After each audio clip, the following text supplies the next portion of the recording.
Things do not rock. Today on Coffee with Conrad. Winning.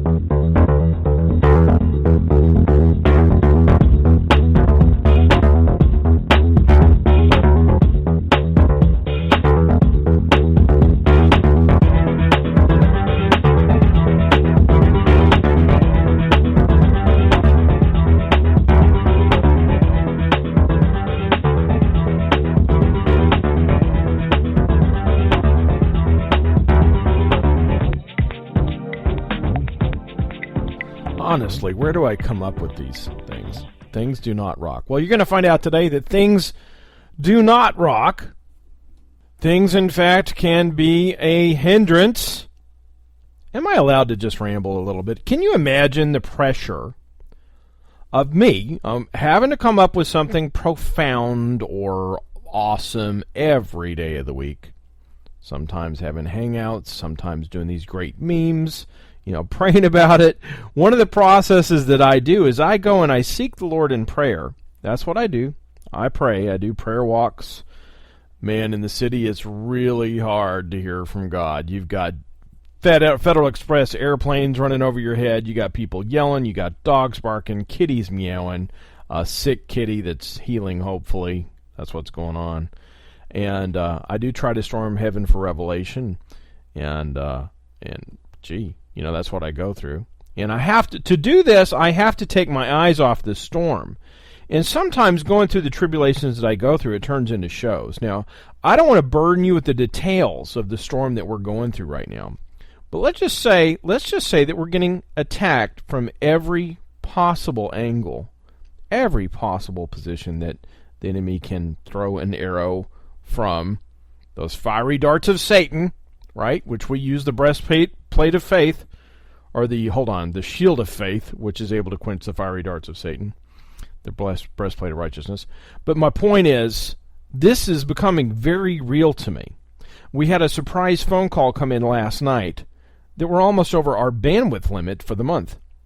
Internet bandwidth, the whole data usage thing. Now, this limit we were never informed of in the beginning, or we would not have used this particular provider. We would have moved somewhere else. That's how important internet is to us. It was never disclosed. So the next few shows are going to be audio only. Now, if you read my book, Open Your Eyes, My Supernatural Journey, which is on Amazon, you'll see that I kept a list of confirmations by my bedside for prayer. And these confirmations had to do with going to Florida. I had so many confirmations from the Lord that I knew I would be in disobedience if I did not go to Florida. And I knew I was going to catch some flack for going. Now, you do not know the battles that I had while I was there. The good news is that my prophetic giftings, my words of knowledge, and all that went way up. I mean, at a level that I have rarely walked in. Something about as you go, you will be imbued with power from on high. So when you're on a commission, now not a call is different from a commission. Many are called, but few are chosen, few are commissioned. But when you are commissioned, your giftings increase. But the other side of this same commission coin is that your warfare extremely picks up. Hey, this is Amy from Amy Daily, and you are listening to Coffee with Conrad on ConradRocks.net.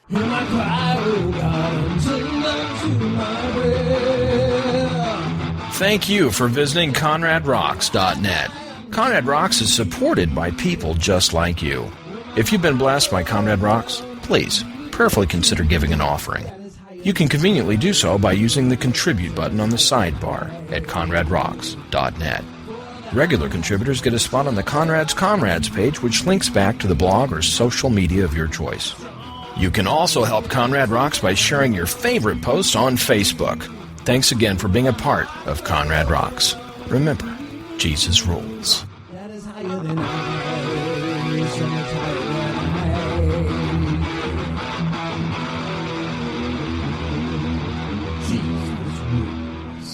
Before the break there, I said that your warfare will pick up extremely when you are commissioned and you're actually walking in the commission. I mean, just think of how many people, Jonah. I mean, just look at all the trouble people went through once they were commissioned. They moved from their call to their commission.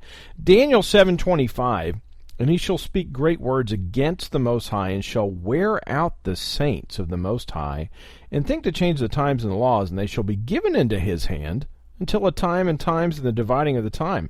This is where we get the phrase, I am worn out. This enemy seeks to wear us out, man. To wear us out means to make us weary, which brings us to Galatians 6:9.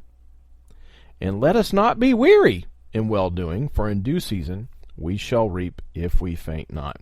So isn't this just great? You know, I'm thinking Job here. Job had some real trials, okay? And if you think about it, now just step back and look at survey the whole book of Job here. It's big.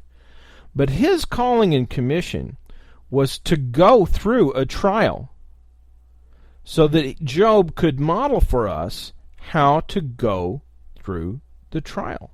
And we know that in the very beginning of it, Job 1:22, in all this Job sinned not, nor charged God with wrong.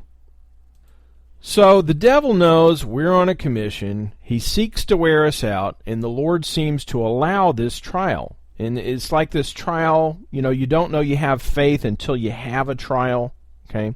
All the faith in the entire Bible had been challenged, or it wasn't faith. You wouldn't be calling it faith, okay? If someone steps up to the plate and says, as for me and my house, we will serve the Lord. Well, guess what? They're saying, bring it on, devil. I mean, you're gonna get some warfare when you say things like that. Now, I often think of how Peter responds to Jesus in John chapter 6. I think about this passage a lot. Jesus had just told his disciples some very hard sayings about drinking his blood, eating his flesh, his words are spirit, you know, and many of them fell away. We know this. Jesus was separating the wheat from the tares, the sheep from the goats, the bad fish from the good fish, and he was actually seeing who he could commission to do good works. Okay? Now he turns to Peter and the 12, which he called, which were appointed, which were commissioned to follow him, and he says, won't you go away too? And in verse 67 of John chapter 6, Jesus says unto the 12, will you also go away? Then Simon Peter answered him and said, Lord, to whom shall we go? You have the words of eternal life, and we believe and are sure that you're the Christ, the Son of the living God. So notice here that Peter says there's no other person to go to. They know of a surety that Jesus is the Christ. They're fully persuaded of the gospel. They're at the point, just like Job says, though he slay me, I will trust in him. Now, if we're fully persuaded of the Christ and his lordship, we know the gospel, we follow the Spirit's leading. Now, this is important. We got to go from moving in the knowledge of Jesus to knowing Jesus personally so that we can walk after his Spirit. Okay? It's not just about text. And we are discipling ourselves in the area of our call. And that's the reason I say this. Let's just face it. There isn't too much discipling going on in the church nowadays. It's basically a corporate consumerism, me type thing, and we have to rely on the promise that if we abide in the words Jesus Christ, we'll be his disciples indeed. So as we're seeking the Lord diligently through prayer, we're making full proof of our ministry, we are discerning what our call is through the revelation of God, we're waiting the commission, and then we have these storms. These storms come as our gifts are ramped up. Notice Jesus gave authority to them, to the disciples, to cast out devils, to raise the dead, and heal the sick. He commissioned them, right? Once you're commissioned and you start walking in it, he didn't just call them in, he sent them forth, and they actually went. When they went, when they actually did it, that's when their gifts ramped up. As Paul was commissioned to preach to the Gentiles, his gifts ramped up. He was bitten by a deadly snake on the island of Malta. He lived. They thought he was a god. He raised a boy from the dead. He healed people from handkerchiefs, and so on and so on and so on. He was also stoned and left for dead. He was in terrible episodes at sea more than once, and he was eventually beheaded. Talk about a storm. He lost his head for the gospel. Now, if we step back and survey the actions of Peter and Paul, we'll notice something. They were what we would call sold-out believers. Now, the sold-out passage, where we get this phrase, they're a sold-out Christian, it comes from the rich young ruler. He should have sold everything, remember? Sell everything, give alms to the poor, you'll have treasures in where? Heaven? Okay, and he should have followed Jesus. Now, we know this in hindsight. Looking back, we know this. But if he had have sold everything and followed Jesus, he would have had a call that he would have accepted. It would have turned into a commission, and who knows? He could be someone that we read about today. However, all we see is he chose things over Jesus, and things do not rock. Hi, this is Glenda Linkus from wingsofprophecy.com. You're listening to Coffee with Conrad on ConradRocks.net. You know, I've had many supernatural experiences since I was a small child. Things like astral projection, telekinesis, poltergeist, levitation, just to name a few. And naively, I thought that since the church was based on a supernatural book, that they would readily offer me supernatural answers to my supernatural questions. However, instead of answers, I received rejection. So I began a relentless quest for truth, and in my quest for truth, I sought answers from the New Age, from various religions, the Eastern religions, and I delved heavily into the paranormal sciences. Finally, one day on my journey, I encountered the truth. The truth opened my eyes to yet another supernatural dimension that few experience. In my book, Open Your Eyes, My Supernatural Journey, I catalog many of my supernatural experiences. Now, while many books have been written on the soulish dimensions, I venture further and I talk about what it takes to see the kingdom of heaven. Open Your Eyes, My Supernatural Journey is available on Amazon in both paperback and Kindle. Open Your Eyes, My Supernatural Journey. Now, picking back up here, we can see after the rich young ruler passage that in verse 28 of Mark 10, then Peter began to say unto him, Lo, we've left all and followed thee. So I want to point out something to you here. Peter got rid of his things. He left everything to follow Jesus. Now notice also, Peter worked miracles, and he also endured storms, right? The rich young ruler turned his back on Jesus because of his attachment to his things, and he never worked any miracles. We don't hear about him anymore because he's not heard from again.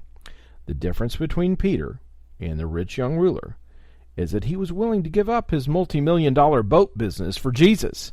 Now, I say this because Jesus, if you remember, he told him to cast his net to the other side of the boat, and then he caught so much fish, he had to have other help from other boats. Peter didn't say, wow, you know what, Lord? I'm going to open a prophetic fishing ministry. You just tell me where to go, and I'm going to go get rich. No, he took his heart off of the mammon. He didn't say, I'm going to use this gift for making me rich. He didn't say, Jesus, you're my genie in a bottle. No, he said, thou hast the words of eternal life, and I'm sure you're the Christ.